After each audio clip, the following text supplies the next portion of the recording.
Hello and welcome to Sunday Politics, reaching you live from our global headquarters here in the nation's commercial nerve center, Lagos. I'm Jeffrey Uzongo, sitting in for Seun Okimbaloye, who is on leave. Now, it's the Christmas Eve edition of the program. That means in a few hours, it will be Christmas. So Merry Christmas to all our Christian faithful across the country and around the world.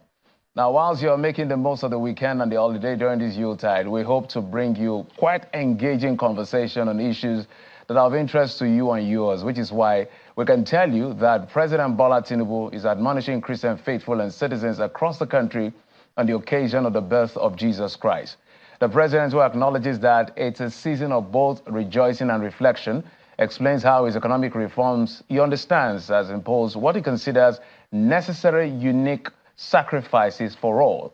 In a personal Christmas message to the citizens, the president says in his words, "My administration will continue to implement palliative measures to ease the burden of the most vulnerable, address current hardships, and alleviate the sufferings of all our nation's people."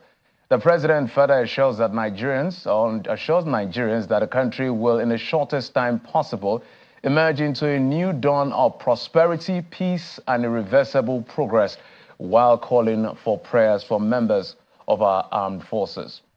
Now, it is not just the president who has sent out felicitation on this occasion of Christmas. The Senate President, Senator Godswill Akpabio, has called on Nigerians to remain steadfast and hopeful, regardless of the hard times citizens are experiencing. Senator Akpabio, who said this in his Christmas message, says is optimistic that the challenges Nigerians are going through following the series of socioeconomic reforms will produce the desired positive result at the end. In a statement by Special Advisor on Media and Publicity, Mr. Eseme Oyibo, the Senate President calls for deep reflection on the teachings of Jesus Christ, which were anchored on love for neighbor, peaceful coexistence, and loyalty to democratic authority. Now, away from the Christmas messages, some Rivers youth leaders who led a protest a few days ago in solidarity with Governor Wike-Fubara of Rivers State have been offering some form of clarification over that exercise. The protesters say their action was to rally support for the governor and not to insult the president over his intervention in the ongoing political crisis in Rivers State.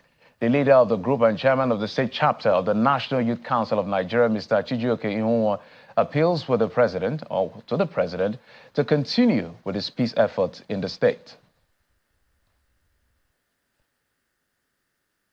On Friday, 22nd of December 2023, by the Rivers Youth was to show solidarity to the governor and not to intend to insult Mr. President. Because we are aware that some individuals want to blackmail the youth of Rivers State, that want to insult Mr. President. And we massively voted for His Excellency Asiwaju Ahmed Bola Tinubu, the Commander-in-Chief of the Armed Forces of the Federal Republic of Nigeria.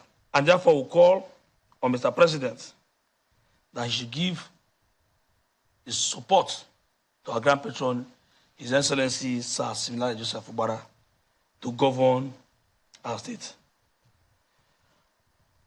Mr. President, we render unreserved apology to you if we might have also, by our speech as young people doing our solidarity work to our governor, to make unguided speech. Finally, we support our governor in all decisions he will take that is geared towards bringing everlasting peace for the good interests of Rivers people.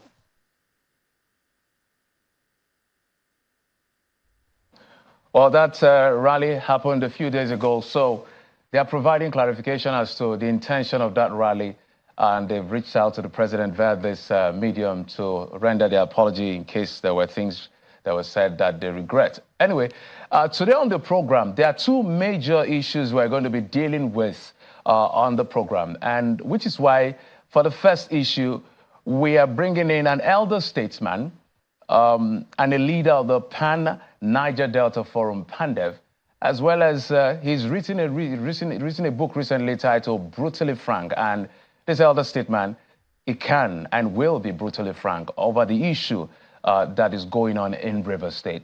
That is why he's going to be speaking to us on the program today, Chief Edwin Clark. Now, after that, We'll switch gears to the issue of the Southeast Development Commission. The bill has actually passed third reading and is being celebrated by the lawmakers from the region. We're going to talk to the people that I know and some experts about what this means for the Southeast people, their security, their economy, as well as their development in general. But first, let me bring in my first guest on this particular issue in River State, the elder statesman and leader of Pan-Niger Delta Forum, PANDEF, who is joining us from Abuja, Chief Edwin Clark. Good evening, sir, for joining us. Thank you, and thank you for joining us on the program. Good evening. Thank you very much. Firstly, I wish to Chief, can you hear us? I think your audio is a bit patchy. Let's see. I want to be sure it's clearer now. So if you can just, can you hear me clearly, sir?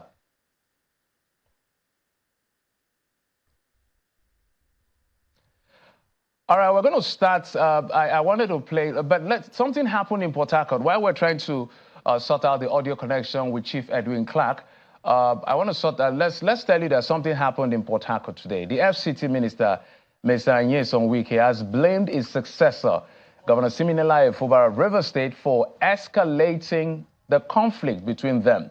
Mr. Wike, who disclosed this in Port Harcourt during a Thanksgiving ceremony in honor of the immediate past Commissioner for Works, George Kelly Alabo, says if he was in the governor's position, he would obey the directive of the president irrespective of the circumstance. Let's take a listen to him.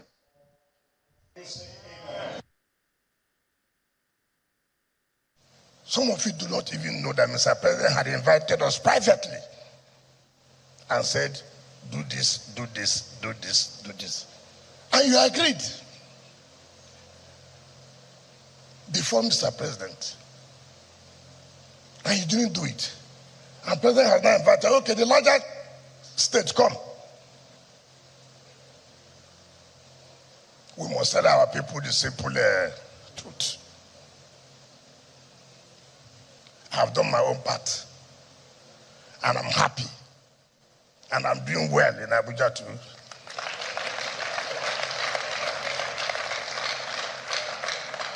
So, all of us should love this state. But don't leave this propaganda. Leave blackmail. There's nothing I'm looking for in this state now. I have my own budget as FCT minister. It's like a governor of a state. I have my own commissioners. By January, I'll present my budget before the National Assembly. I will preside over the expenditure. All I'm saying, if you're a politician, play according to the...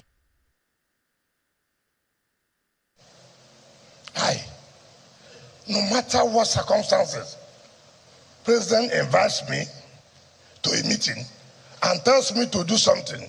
Within 24 hours, I will carry it out. Because not only as president, but I have subjected myself to the peace process. Okay, that's Mr. Nyesom Wike, the FCT minister, earlier today at the Thanksgiving service in Port Harcourt, saying that if he was in the position of the governor, he would have obeyed the president irrespective of the circumstance. So let me reestablish connection with my guest, Chief Edwin Clark. Sir, can you hear me, sir, now? Sir? Thank you very much. I'm hearing you. Absolutely. I'm hearing you very well. Okay, I don't know, were you able to listen to what, I want to start from what happened today in church. Were you able to listen to what the FCT minister said that I just played a moment ago? You're talking about Minister Wike. Yes, sir. I've heard from him. Wike is a man without integrity. A man with double standard. He doesn't understand himself. He's dancing naked in the market. He doesn't know. He has one leg in the APC. He has his second leg in PDP. Who is he deceiving? Who, in fact, in 2015, who put Wike there? Who sponsored him to become governor of Rivers State? He should ask himself whether he was sponsored by people or he just came in there. Who was he? He was a charge and bail lawyer in Port Harcourt, and he decided to increase his income by collecting rent from motor parks before Governor Odili was made him the chairman of Obiakpot Local Government Council. That was the first office. Who is Wike? Who knows him before? That is number one. Today, what is his relationship with those who made him? President Jonathan and his wife, the first lady, Mrs. Patient Jonathan, imposed Wike on the people of Rivers State against the wish of the people. But because Mrs. Jonathan is a reverend woman and a jolly lady, he was able to convince his people to vote for this ungrateful Wike. Today, what is the relationship between him and the first lady and his former master, Jonathan? Wike should know that decent people are living in a society. He's not the first governor of Rivers State. In the first place, Ada George left governorship of Rivers State. Then Dr. Peter Odili was the first executive governor of Rivers State in 1999. When he left, he gave it to Amechi, but something happened when President Obasanjo said that he had a K-leg. And that's what brought Omeya into power. But after some time, Amechi was restored into power by the Supreme Court of Nigeria. That the people voted for Amechi and not a single person.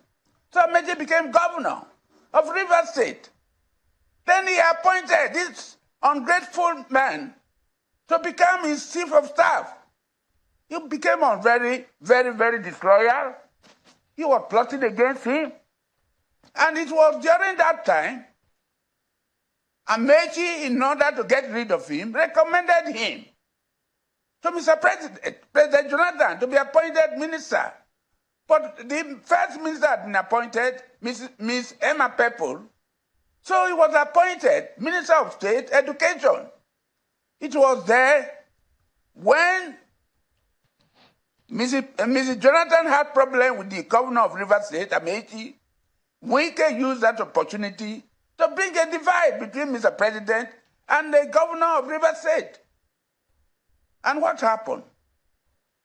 The same Wike organized, as minister, organized 5 members, led by one Michael Chinda and 4 others, one of them nephew to the first lady, Patient from Okrika, 5 of them, to storm the Rivers State House of Assembly, to impeach the Speaker, Right Honorable Amakri, and eventually to impeach the governor.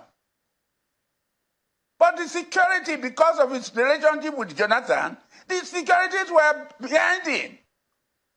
And the whole house, 26 of them, jumped through the window and left.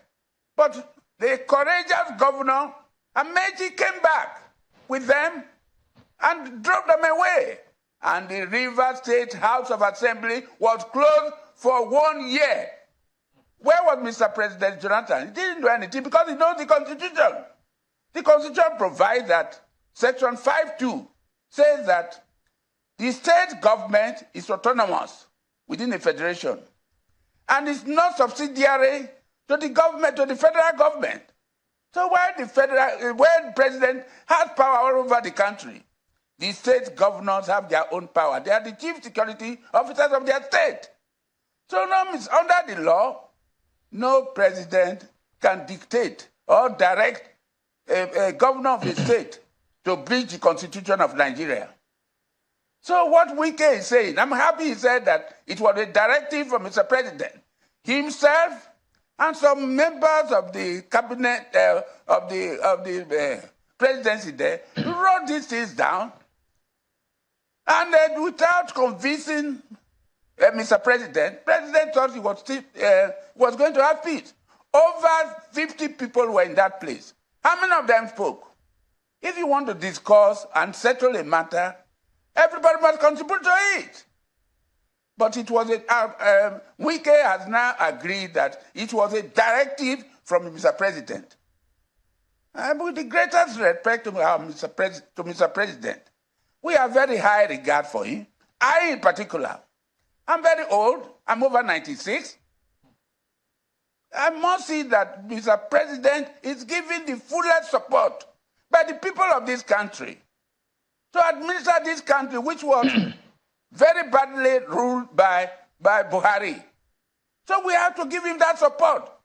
It should therefore be wary of people like Wike, who are disloyal, who are ambitious, who have no integrity, not to divert him from the cause he's facing. His duty is to rule Nigeria and not to do anything that will breach the Constitution of Nigeria, which he swore and took an oath to protect at all times. If I may button, sir. Section 109 is very clear. Yes? I'm listening to you. Yeah, okay. Section 109. Okay, land on your thoughts, then I'll ask my next question. Go on, go ahead. Okay, you've made a couple of statements as well as allegations, but I just wanted to appeal that he's still the FCT minister, so some personal statement that may be disparaging to his person, we may need to be careful around it. I know you've been a minister, so you understand exactly what I'm saying, sir. Listen, listen, my son, I'm a very responsible man. I've been a minister of Nigeria, the Federal Republic of Nigeria, before Wike. Yes, sir. That's why I'm saying that in this country. Statements that are disparaging to his person. Yes. He does not deserve decent language. We're on a family television. We're on live TV, so we may need to manage the language so that children who are watching will be comfortable watching. I wanted to go to the next question, Don't sir. preach to me, my son. Yes, sir. Okay, yes, go ahead. I wanted to, he had in a statement, accused the governor of disobeying the president. I listened to him. He said there was a private meeting between both of them before an enlarged meeting was held. He described it as disobeying the president. Is that how you describe Governor Fubara's inaction so far, based on the resolution they agreed to? Because there were 8 resolutions. No. I think Wike should thank God that his misdeeds as governor of Rivers State are now being covered by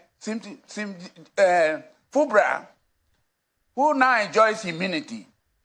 When Fubara was not enjoying immunity and Wike was enjoying, EFCC wanted to get at Wike through Fubara, and Wike hid him made it impossible for EFCC to see him. Now that he had deliberately made Fubara the governor of Rivers State, who now enjoys immunity, so he no longer enjoys immunity. And so all that he's doing is being ungrateful, being unfair, very oppressive to the young man. Mr. President did not discuss anything with the young man, but Mr. President should realize that he's the president of the whole Nigeria. He saw what happened in Ondo recently, and when he realized that what he did first was not correct, he summoned them again. Mr. President is a Democrat. He's a Democrat. He's not dictatorial. If he has issues to discuss and he if he wanted only the governor, that's a different matter. Over 50 persons from both sides attended. Tell me how many of them spoke in that house, in that meeting. So we expected Mr. President to hear from both sides. After hearing, then he is the father of this country. Nobody is disputing that with him. Then you then discuss and say, okay, this is what I think you should go and do. Mark you, by the Constitution of Nigeria, Fubara is not under the President of Nigeria by law, by Constitution. He's a governor of Rivers State, which is autonomous as an autonomous body.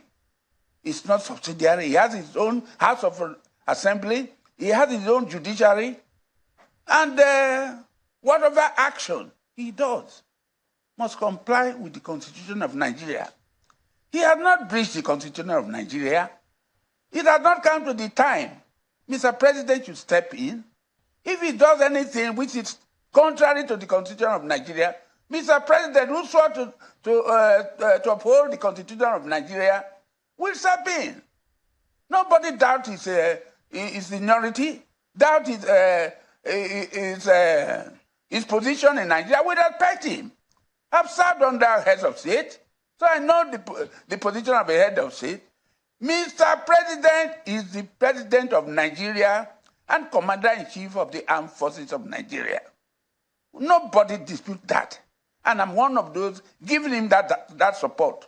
But as a father, I'll be a dead man if I fail to mention to Mr. President, this action you are trying to take is not in the right direction. It's anti the Constitution.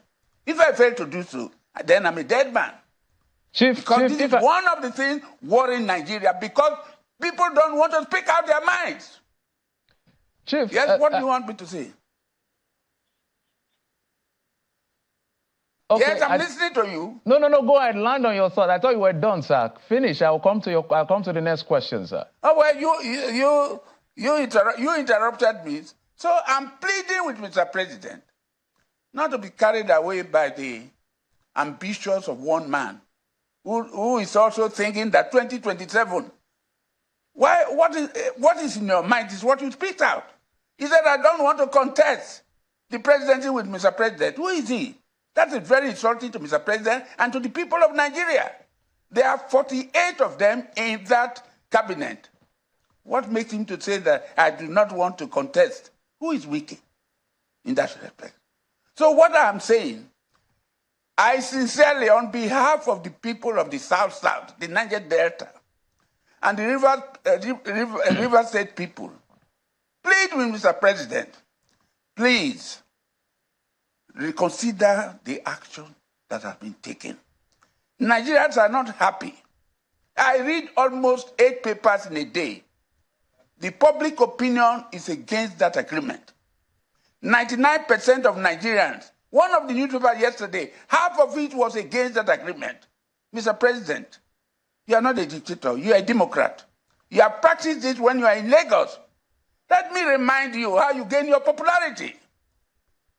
When 2003 or thereabout, President Obasanjo tried to interfere with your government when you wanted to create extra local government areas. You said, no, this is my territory. This is my jurisdiction.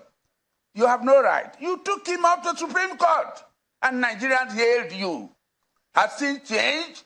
What has changed, Mr. President? I'm old enough to say that, Mr. President, listen to me. I would like to meet with you and talk to you. Lead a delegation of the South to you, or even Southern Nigeria and Middle Belt. We are promised that. Please, Mr. President, don't listen to Mr. Wike, who is very ambitious, who has not decided, who is not able to decide which party you belong to. He has one leg in the APC, he has another leg in the PDP. And he wanted to use this occasion to split PDP in order to do what he's doing now. But unfortunately, he couldn't do it. Okay. Now, PDP was wiser than himself. All right. So let me advise Wike very strongly. He should desist of pressing the governor, because the people of Rivers State gave him that mandate, and not Wike alone. He had only one vote. Chief, sir? I always wonder, how should the one man be able to? Chief? Yes, please. Okay, if you can hear, so that we can take as many. I'm listening to you. So we can take as much questions as possible. But the governor, the very next day, after that meeting and that resolution was released to the press and to the public, he did say that he will pay any sacrifice for peace. What do you think he meant by that? That's one question. Two in one question. What do you think he meant by he's ready to pay any sacrifice for peace? And second, do you think that he appended his signature out of free will? Okay, thank you very much. But let me answer that question coolly. One, governor was elected as governor of Rivers State to maintain peace and order. All that he was saying that was to appeal to the people of Rivers State who are supporting him, who are behind him. Please, don't worry about this agreement. I'll take care of it. But I'm ready to do anything that will bring peace into this place. Not that he agreed that he will do that. He will agree to that agreement. That's signing his death warrant. Then it's either for him to either to sign that agreement or he should resign. Or if they want him to push him to APC, they cannot do it. The people of Rivers State will object, will resist. Number two, you said something again about the signature. I'm a lawyer of over 59 years. You're signing a paper. The regularity of your signature must be noted. Every governor signs with a red ink. This young man could not understand what was going on.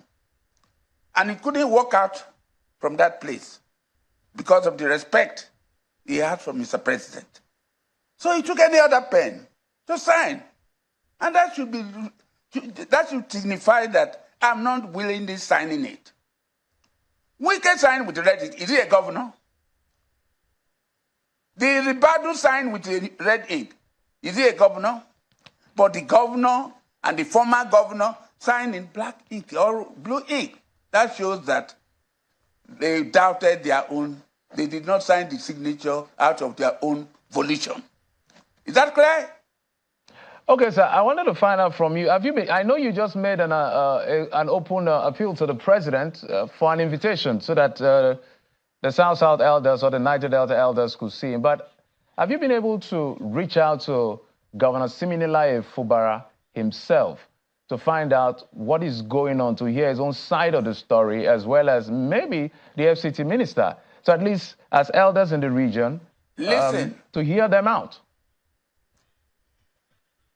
Listen, I'm in Abuja. I repeat, I'm over 96. The elders of Rivers State, including elders from the Riverine, elders from Ogoni, elders from Ikwere, and others, they've gone to court to challenge the legality of that agreement, 8 points agreement. And the High Court in Abuja, it had been made public. The writ had been made public. The affidavits on it had been made public. So what we will appeal to Mr. President is that, please, let the court decide, interpret the Constitution of Nigeria. And the president has a lot of job to do because he inherited a very, very bad government. And we trust him, as he did in Lagos. With our support, he will succeed. And I wish you Merry Christmas and Happy New Year, Mr. President. All right. I've not visited the governor because I do not think I have to visit him. Because the issues are very clear. The demonstration last Friday shows to you. Let us not pretend.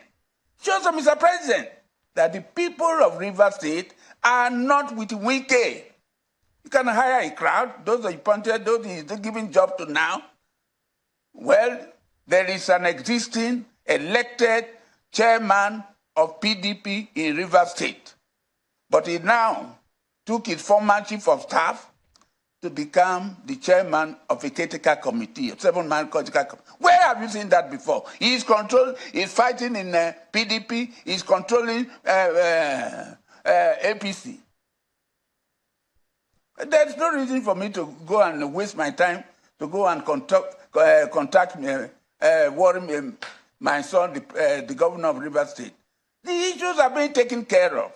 All we are pleading with Mr. President, listen to the other side. And don't be carried away by Wike's disloyal tendencies and ungrateful tendencies. It should be in the hand of EFCC now. Where did he get the money you have been dishing out to people everywhere in Nigeria? Is it personal money or government money? He claimed that he paid the forms for everybody, including the governor down to the House of Assembly. Is it with his own money? If he uses government money, that's a criminal. Wike should know that. He called himself, he's a lawyer. He should realize that he has committed an offense, unpardonable offense. And the FCC should investigate him to find out how he spent River State government money. All right, Chief. River State people are waiting for him. All right, Chief. Thank you. All right, Chief. You spoke about elders in River State filing a suit concerning this issue. And I did ask a question about whether you've reached out and you've been clear about it. But I want you to take a listen to what FCT Minister Mr. Nyesom Wike said today concerning the elders. Take a listen, sir. 2014, 2015, when I wanted to be governor, I won't mention their names. 2 people invited me to their house and said that the elders of the state want to see me. I went, taking the meeting of elders of the state, getting there only 2 men. I said, 2 of you are the elders of the state? 2 people constituting themselves as elders of the state. You know what they told me? That the elders of the state have decided that I should not run an election. I said he must be joking. I left. The same people again have constituted themselves now as elders of the state. Check everybody there. Some of them, their sons lost election. Even lost at the Court of Appeal. Now they have come to be elders of the state. Everybody wants to take a pound of flesh. Wike stopped me from me going here. Wike made me not to be this. Wike made me not to be that. Even those that Wike made have also joined them. That's the irony of the word.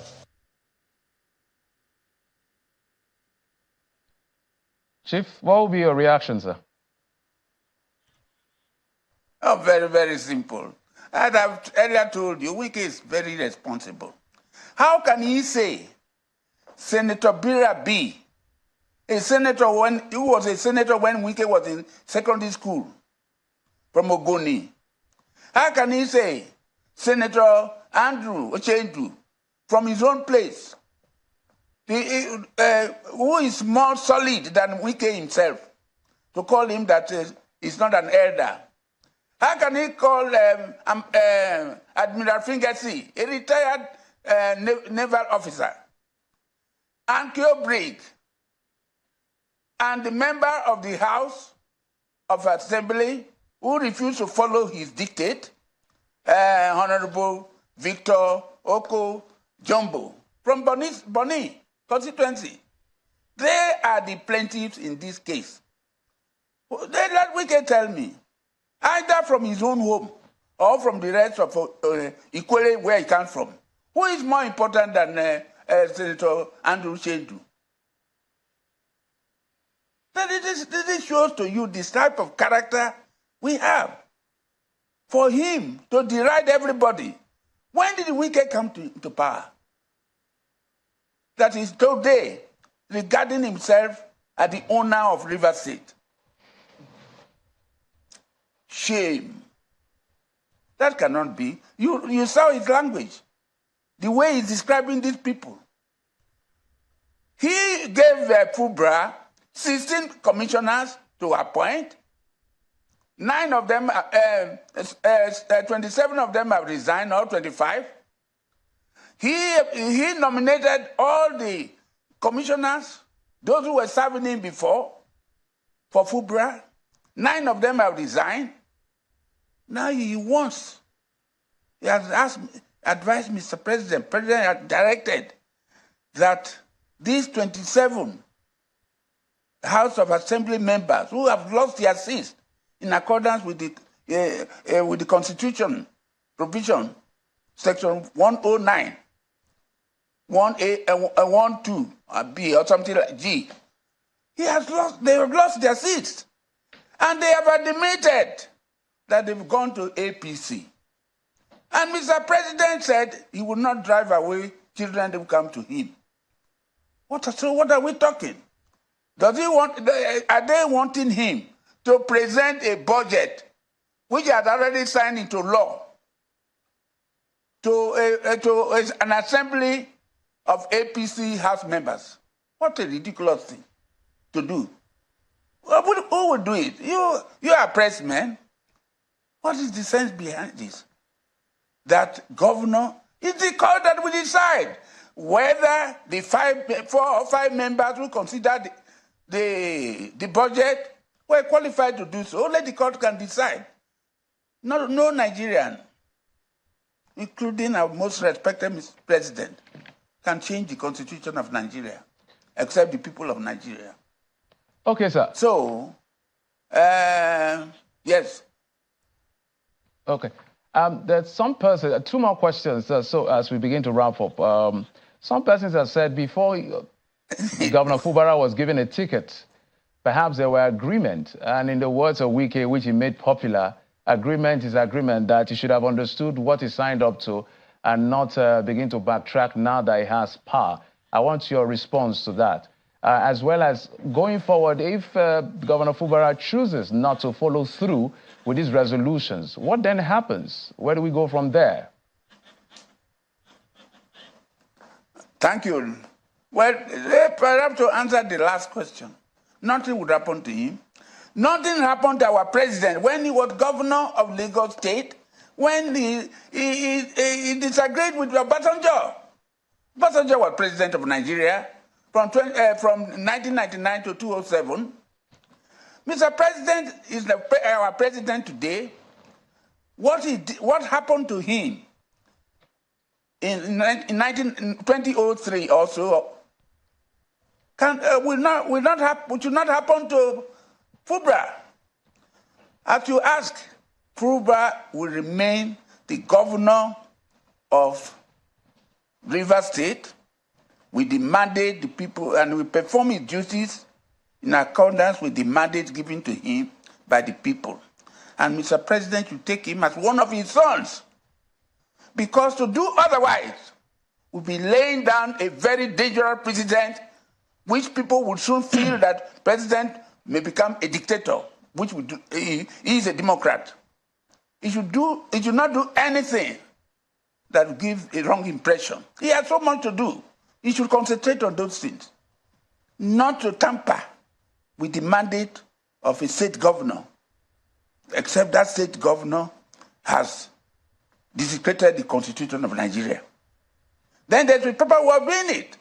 He will be sanctioned through an impeachment, not through an emergency. There can never be any emergency. There's no provision for it in the Constitution. Obasanjo saw it when he declared the state of emergency in Plateau and Ekiti State. Jonathan tried it because he was doing it in order to remove Boko Haram.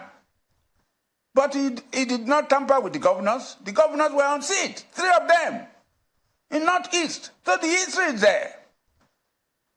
Listen, you said earlier on that I've written my autobiography, brutally frank. That is where I stand. And I will never go outside that. If I do, I'm a dead man. Chief Edwin Have I answered Clark. your question? The only part you didn't answer, but I wanted you to just maybe give 30 seconds because we're totally out of time. I did say before you responded to the second one, for people who said he may have had an agreement with the governor may have had an agreement with the FCT minister. Okay. So agreement is agreement. So for those who make that argument. No, agreement is not agreement. If two people made an agreement to steal, is that a valid agreement? If people made an agreement that while you are a governor, I will chain you, I will appoint everybody in your government, I will dictate to you, I will tell you where to go to, who you should visit, who should come to the government house, who is not my friend will not come to your to government house. Was that the agreement? Let Wike and even my son, Fubara, let them come out with the agreement, the so-called agreement. Let Nigerians see it to see how wicked a man could be. You want to oppress this young man who saved you from being arrested by EFCC for your misdeeds. Thank you so much, sir, for coming on the program. Chief Edwin Clark is an elder statesman and the leader of PANDEF. He's written a book entitled Brutally Frank. Thank you so much, sir, for coming on the program. We really appreciate you. Thank you, my son. A Merry Christmas and Happy New Year. Thank you. God bless. Merry Christmas to you too, sir. All right, so we're going to go on a quick break. When we come back, we'll switch gears. So the issue of the Southeast Development Commission, that bill has passed third reading. What does it mean for the region, the security of that region, the economy of that region, and the general development of that region? I'll introduce my guest when we come back after this break. Join us again.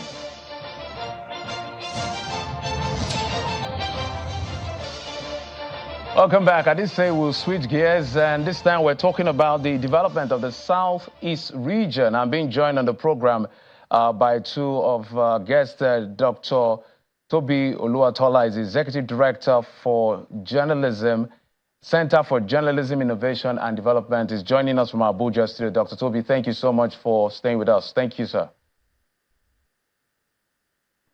Thanks for having me, and Merry Christmas.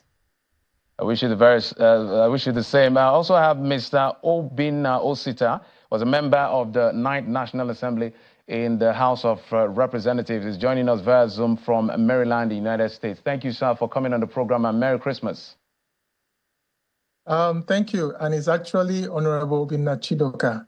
Obinna Chidoka. Chidoka, my apologies. All right, so let me come to you, Honorable. I read a tweet from Mr. Ben Kalu, the Deputy Speaker, and I want to read it word for word. I am delighted that the House of Representatives successfully passed the bill for the establishment of the Southeast Development Commission after 53 long years today. That was that day. Why is this bill so important to the lawmakers and everyone there, as conveyed by the Deputy Speaker? Okay, thank you for that question. If you cast your mind back to the 8th Assembly, precisely in June 2017, when the first bill was first put on the floor of the House by Right Honorable Chuchu Onyema, the then Deputy Leader of the House, for this Southeast Development Commission bill. You remember that is also coming shortly after the Northeast Development Bill was put on the floor of the House by the then Speaker, Yakubu Dogara, which passed through. And of course, eventually that bill was stepped down, and throughout the life of that House, of the 8th Assembly, it never came to fruition. So also in the 9th Assembly. And so you can imagine the excitement of honorable members from the Southeast that this 10th Assembly were now having to pass it for the third reading. Now, very importantly, the Southeast has been, facing a lot of challenges. If you put it this way, like he said it, 53 years after the war, post-war, we have numerous issues, infrastructural issues, economic issues that we needed to deal with, and we needed the federal government to help with. And just like other regions that needed development, we need to fast track the development of the Southeast, and not only by relying on the federal government to provide their own development agenda. The Southeast Development Commission, when put in place, will, of course, and I'm sure it should be in one of the proviso that it can take in funds from the federal government and be able to take in funds from donor agencies, so that we can begin to look at the many areas in the Southeast, that portion of area of the Southeast where they need intervention. And so it will be important to know that everybody will be elated and excited that such intervention is coming at this time, when there's a deficit of infrastructure, starting from pipe-borne water to motorable roads and road networks. The Eastern Bypass is in a terrible state, part of which is Enugu, Onitsha, Port Harcourt, and so many other areas. Now, you're talking about security as well. The East used to be the most secured area of Nigeria. Mark me on that, the most secured area of Nigeria. But today we have security challenges. And such a commission will come in with its own funding to help with the security architecture, help the governors of the 5 East states, and make sure we bring the security up to par. And of course, life will remain back where it is. Remember, that is a powerhouse. I must tell you without saying it, the Southeast, of course, the trade that goes on between the Southeast and, of course, the Northeast and other parts of the of Nigeria, where you have the powerhouse in the productive sector, such as Nnewi, and the trading sector of Onitsha, powerhouses like Aba, and other areas in the Southeast that can be harnessed and developed, given the right infrastructure of power, of security, of infrastructure. That will be an enabling factor to, of course, unleash the potentials we have. Okay. And so for everyone, of course, it will be an interesting one. All right, let me come to Dr. Toby. Dr. Toby, I'm sure you've listened to the Honorable, and I'm also sure somehow that you are just supposing this idea or this establishment that is being called for by this bill with the NDDC, which is a model from which these commissions are created. Do you see this meeting the development aspiration of the people of the region? Thank you very much for that question, Geoffrey. And I think, first of all, let me echo Honorable Chidoka to say that giving focus to regional development in the Southeast is a very important step in the right direction. Let me say that it is important that, and in the words of the framers of the bill, it is they're positioning it as some sort of a civil war rebuilding, some sort of a Marshall Plan to rebuild after the Civil War, even though it's coming more than 50 years after.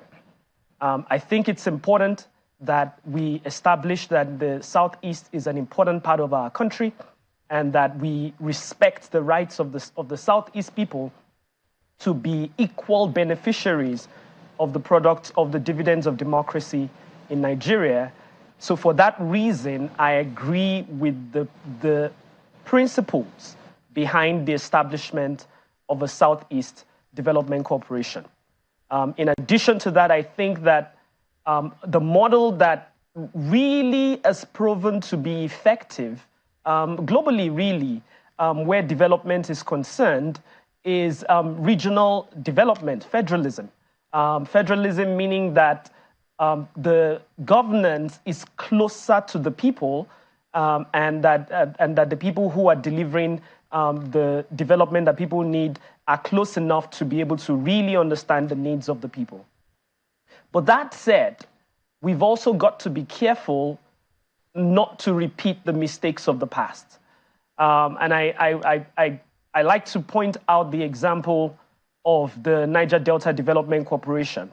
And if you look at the Southeast Development Commission, rather, if you look at the Southeast Development Commission, it's really framed quite similarly to the Niger Delta Development Commission. And just to give you some examples, it proposes that 15% of federal allocation that would have gone to the state governments go to this commission. It also proposes that 3% of the total budget of all oil and gas companies operating in those areas, as well as solid minerals companies operating in these areas, 3% of their budgets go to the commission. It also proposes that 50% of the ecological budget goes to the commission to run its operation, in addition to, just like Mr. Honorable just said, other funding that the commission may be able to raise, say from Southeasterners in diaspora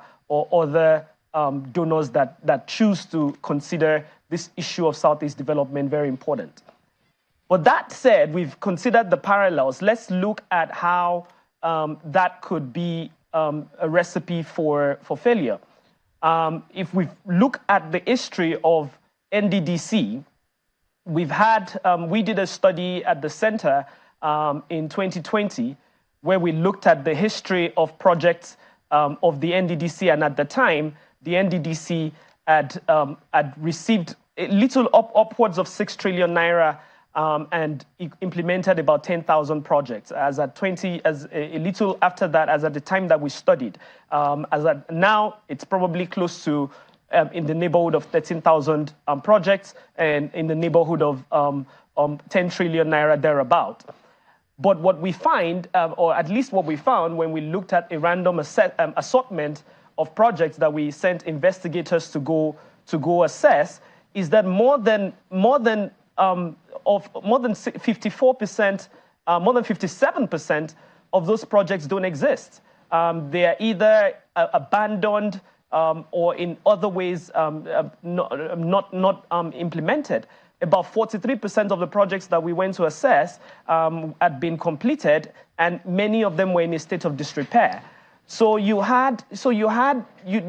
essentially have a case where, because we haven't really thought through, the development model that is most effective to deliver the results that we desire, and just also to speak to how we don't think that NDDC has succeeded in the last 20-something years, odd years since 2000. Human Development Index, which measures education, health, and incomes, have went down in all the states between when NDDC was created and today. So really, it didn't achieve its goals. And what it achieved instead was really elite aggrandizement. Okay. So we've got to really ask ourselves, as we develop this new platform, this new commission, are we going to do what it takes to make sure that it doesn't go the way of NDDC? Okay. And one way that we've proposed to make that happen is to start to shift away from this contracting mentality. And you see in the bill, there is that large emphasis on the commission will pay this thing, will do this contract, will do this. We've got to start shifting from that mentality and think of these funds more as catalytic funds. The same way we look at, if we look at, say, the Abu Dhabi Investment Authority, the owners of Mubadala, we look at the Norwegians, we look at even our own NSIA, which consistently delivers in the neighborhood of 9%, 8% returns on investment. Just land on your thoughts in 2 seconds so that I'll just wrap it up. So if we can look more at this fund, or at this commission, at the fund that the commission raises, as a catalytic fund, as opposed to a largesse that we can share, I think that we may be moving in the right direction. All right, Dr. Toby, I had to let you keep going because I've been told that we're totally out of time. So I'm going to ask one question each, 10 seconds, as much as possible, because we're totally out of time. So my first question goes to Honorable. Honorable, I see that there's going to be an intersection of commission. Imo and Abia, they're already in the NDDC. That means if the SCDC is created, they're also going to be in the SCDC. What does the law say about that, being in two different commissions, NDDC and SCDC? Dr. Toby, please, also 10 seconds each for both of you. Section 21 of the draft bill I saw shows that, just like in the NDDC, there's a monitoring committee to make sure the books are open and things are monitored. For 20-something years, the NDDC has been monitored, and we know what happened or what has happened in the NDDC despite that monitoring. So how do we check that as quickly as possible? So, Honorable Chidoka, please. Yeah. So I don't think there's anything in the law to stop the two states from being in both agencies because they fall within the ambit of the two agencies. What I'm most concerned about is from the argument of Toby, who has been speaking for a while now, the way it's couched is that this is a post-war commission. The war is at the heart of every Igbo man. And if you know that this is not going to be a cake-sharing party, this is a commission that we are going to put out there to make sure that we'll go to the root of socioeconomic and infrastructural deficiencies in the Southeast. Okay. It's not going to be where we are going to share and share contracts and all that. Everybody knows where the issues lie. Okay. And the people are more aware. We are more aware of what is going on at the moment. So when it comes to the law, let me go back. I don't think there's anything stopping both states from being in both agencies. Fantastic. That's a great place to. They're going to have development. All right. Thank you so much, Honorable Obinna Chidoka. So sorry we don't have so much time. Joining us from Maryland, the USA, Dr. Toby Oluwatola, Executive Director, Center for Journalism, Innovation and Development, also the energy consultant to UK Nigeria Infrastructure Advisory Facility. Thank you, gentlemen. We're totally out of time. Thank you for coming on the program. Thank you. Thanks for having us, and Merry Christmas. Merry Christmas to you. And that's it on the program. Merry Christmas and God bless Nigeria. Good night.